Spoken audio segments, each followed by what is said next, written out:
দর্শক, এই মুহূর্তে আমরা অবস্থান করছি লক্ষ্মীপুর জেলার রামগঞ্জ উপজেলার ১ নং কাঞ্চনপুর ইউনিয়নের শেপালিপাড়া গ্রামে। এখানে টানা ৪ থেকে ৫ দিন মুষলধারে বৃষ্টিপাতের কারণে এই এলাকায় বিভিন্ন স্থানে সৃষ্টি হয়েছে জলবদ্ধতা।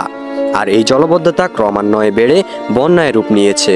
আর এই বন্যার পানিতে প্লাবিত হয়েছে শেপালিপাড়া, নিছড়া, গুপ্টি, শেখপুরা সহ রামগঞ্জের প্রায় প্রত্যেকটি গ্রাম।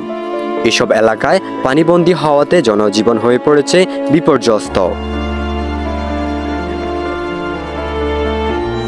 এছাড়াও বিভিন্ন জায়গায় রাস্তার উপরে উপচে পড়ছে গাছ, যার কারণে ব্যাহত হচ্ছে যানবাহন চলাচল।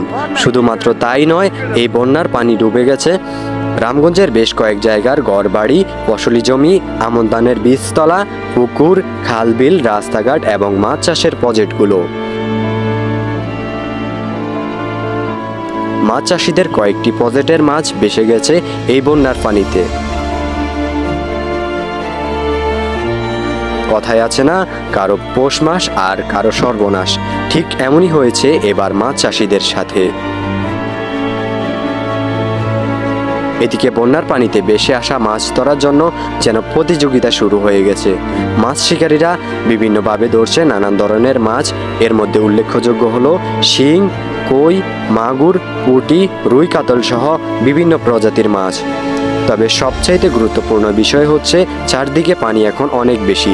তাই আপনাদের ছোট ছোট বাচ্চাদের সবসময় চোখের সামনে রাখবেন, তা না হলে যে কোনো মুহূর্তেই ঘটে যেতে পারে সবচাইতে বড় দুর্ঘটনা।